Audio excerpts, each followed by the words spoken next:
কালেমায়ে তয়্যিবা লা ইলাহা ইল্লাল্লাহু মুহাম্মাদুর রাসূলুল্লাহ। কালেমায়ে তয়্যিবার অর্থ আল্লাহু তাআলা ব্যতীত ইবাদতের উপযুক্ত আর কোনো মাবুদ নাই। হযরত মুহাম্মদ মুস্তাফা সাল্লাল্লাহু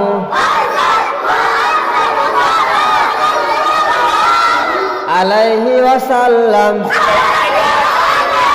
আল্লাহ তাআলার রাসূল।